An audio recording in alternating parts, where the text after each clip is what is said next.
جی ناظرین، آپ کا خیر مقدم ہے پروگرام فیض فرید۔ آج یہ دوسری مبارک نشست ہے پاک پتن شریف سے، در فرید سے۔ ہم گدایان فرید کا پڑاؤ ہے ہر سال کی طرح بابا صاحب کے سالانہ عرس کے موقع پر۔ کیا خوبصورت نشست ہے اور کیا خوبصورت گفتگو کا سلسلہ ہمارے علماء کرام کی خوبصورتی کے ساتھ آگے بڑھ رہا ہے۔ موضوع آج کا درویشی اور یاد الہی۔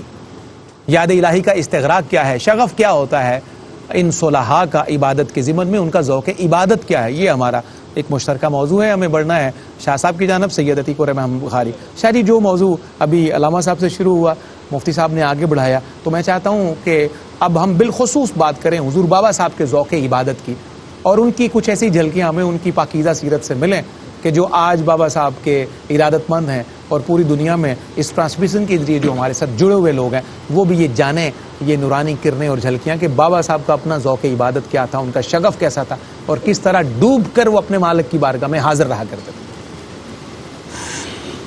صفدر بھائی دیکھیں، حدیث قدسی تو یہ ہے کہ سب سے پہلے بندے کے ساتھ اللہ محبت کرتا ہے، پھر جبریل امین کو حکم ہوتا ہے کہ آپ بھی میرے اس بندے کے ساتھ محبت کرو، پھر جبریل امین کے بعد آسمان کے فرشتوں کو حکم ہوتا ہے، پھر آسمان کے فرشتوں کے بعد اللہ پاک کرم فرماتا ہے تو دنیا کے لوگوں کے دلوں میں اپنے خاص بندے کی محبت ڈالتا ہے۔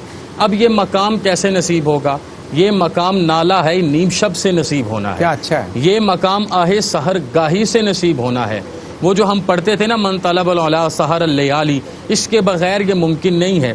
حضرت بابا صاحب بچپن سے ہی اپنی والدہ ماجدہ محترمہ مکرمہ کی خدمت میں نماز کے اتنے پابند اور زہد و تقویٰ کے اتنے پابند تھے کہ میں نے پہلے بھی کسی موقع پہ عرض کیا کہ آپ صرف نماز نہیں پڑھتے تھے، نماز پڑھنے کا حق ادا کرتے تھے، اور نماز پڑھنے کا حق یہ ہے کہ جس کو آپ سجدہ کر رہے ہیں اس کے ساتھ آپ کا ڈائریکٹ تعلق بھی قائم ہو گیا ہے۔ یہ نہیں کہ آپ سر کی آنکھوں سے زیارت کر رہے ہیں، آپ اپنی باطنی نگاہ سے اس احکم الحاکمین کا دیدار بھی کر رہے ہیں۔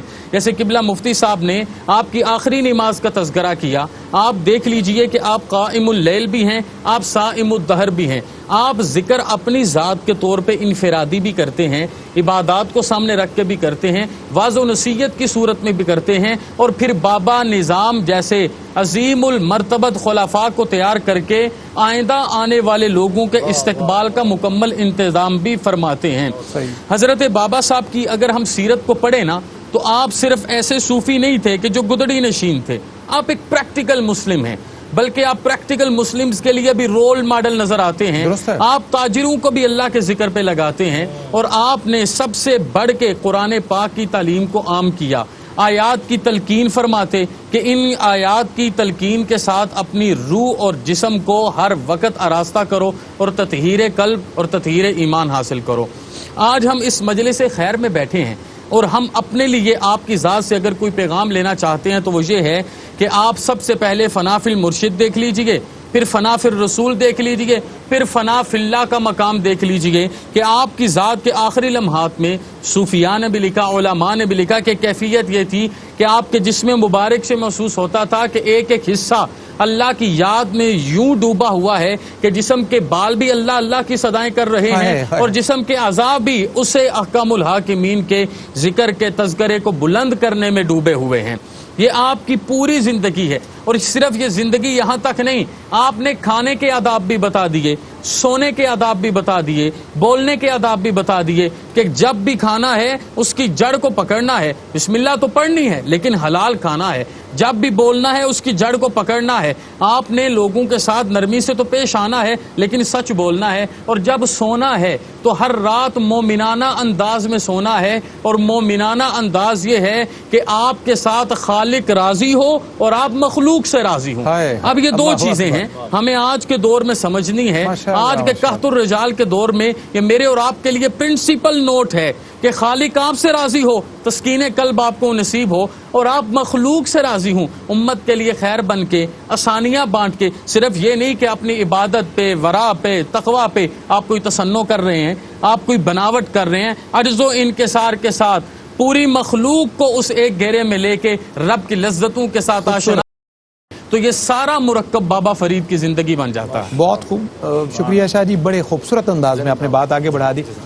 علامہ صاحب قبلہ بھی پچھلے جتنے بھی جو منٹس گزرے اس میں یاد الہی ذکر اور یاد ہمارا موضوع رہا، استغراق رہا، ذوق عبادت کا. اب اس ذکر کے، اس یاد کے جو کچھ آداب ہیں چیدہ چیدہ ارادت مندوں کے لیے، اس کا بھی کچھ ذکر ہو جائے تاکہ ہمیں پتہ ہو کہ جب بھی ہم نے یہ ذکر کرنا ہے، اس فکر کا سہارا لینا ہے، تو اس کے آداب کیا ہیں، اس کے پیرامیٹرز کیا کیا ہوں گے. کچھ اس میں صراحتاً ارشاد کیجیے. بہت زبردست بات ہے. دیکھیے اس کے دو پہلو ہیں، دو پارٹ ہیں ذکر کے. ایک ہے ذکر کسبی، صحیح. ایک ہے ذکر وہبی. ایک ہے حضور غوث اعظم رضی اللہ عنہ فرماتے ہیں کہ ذکر ماخوذ ہے، ایک ذکر غیر ماخوذ ہے. ایک ذکر وہ ہے جو آپ خود ہی کر رہے ہیں اپنی مرضی سے، آپ نے سلیکٹ کر لیا، آپ کو یہ اچھا لگا ہے، آپ نے اس کا وظیفہ شروع یہ کر کسب کے ساتھ آئے گا. یہ کسبی ہے. ٹھیک ہے، ہمارا سیلف اڈاپٹڈ. یہ غیر ماخوذ ذکر ہے. جی ٹھیک ہو گیا. ماخوذ ذکر کیا ہے؟ از دل خیزت بر دل خیزت، الف اللہ چمبے دی بوٹی مرشد من وچ لائی. یہ ہے ذکر ماخوذ. بالکل ٹھیک. جو مرشد کامل کے سینے سے نور کی شکل میں جس بیج کی ابھی بات ہوئی تھی، زمین اپنے اندر کبھی بیج خود نہیں بو سکتی. کیا اچھا ہے. وہ بونا ہی پڑتا زمین ہے. چاہے سونے کی ہو، ہاں کتنی ہی زرخیز ہو.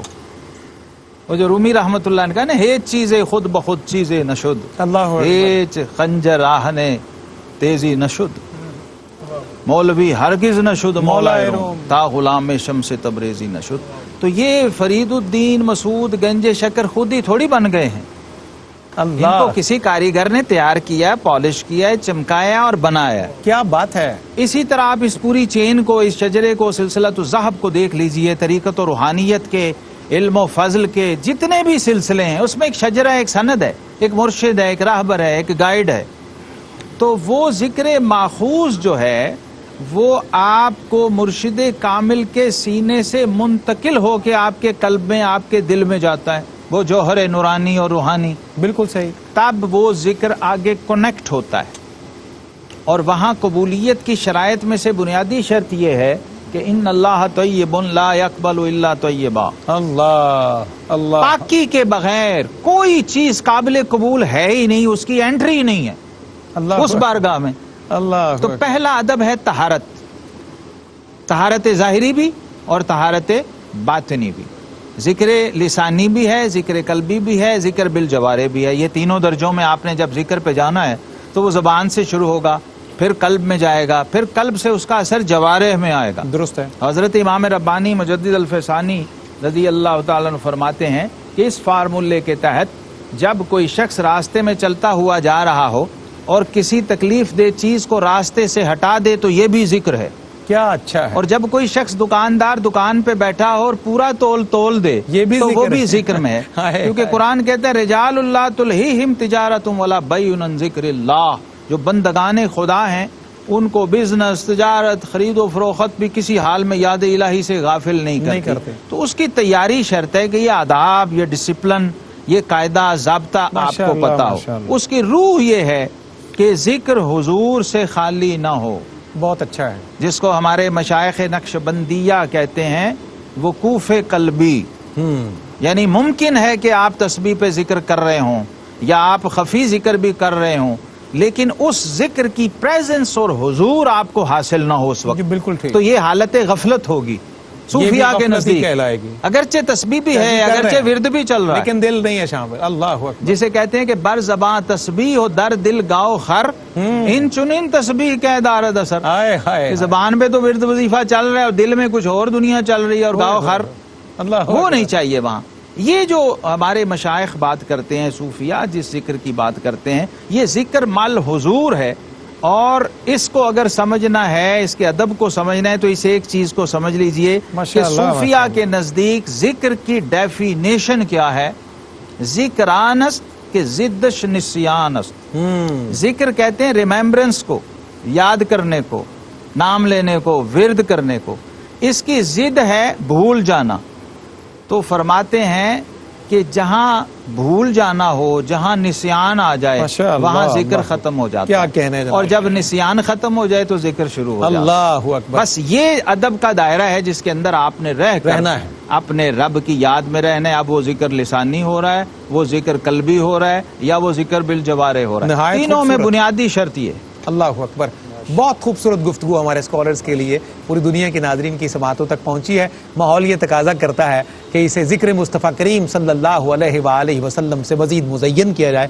الحاج محمد افضل نوشاہی ہمارے ساتھ ہیں. افضل بھائی کیا کلام پیش کیجیے گا, کیا شامل کیجیے گا؟ بسم اللہ. نصیر الدین نصیر رحمۃ اللہ علیہ کیا کا اچھا کلام ہے, بسم اللہ بسم اللہ.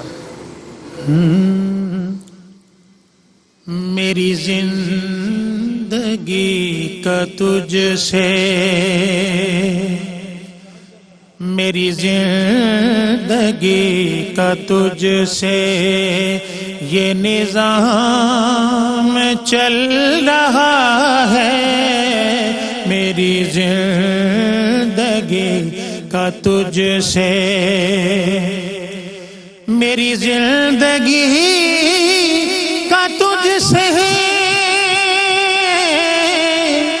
یہ نظام چل رہا ہے. تیرا آشتاں سلامت, تیرا آشتاں سلامت, میرا کام چل رہا ہے.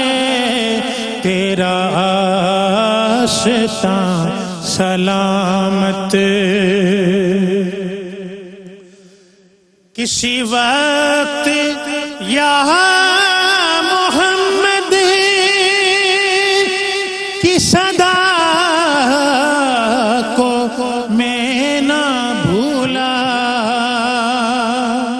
کسی وقت یا محمد کی صدا کو میں نہ بھولا.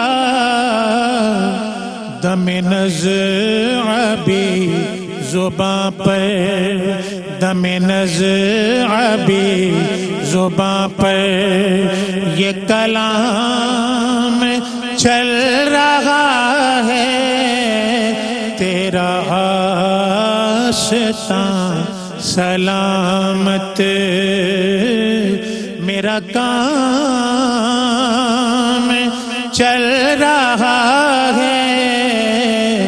تیرا آشتاں سلامت.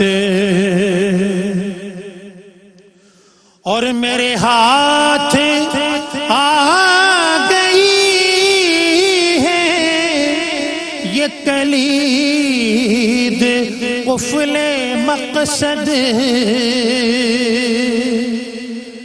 میرے ہاتھ آ گئی ہے یہ کلید قفل مقصد.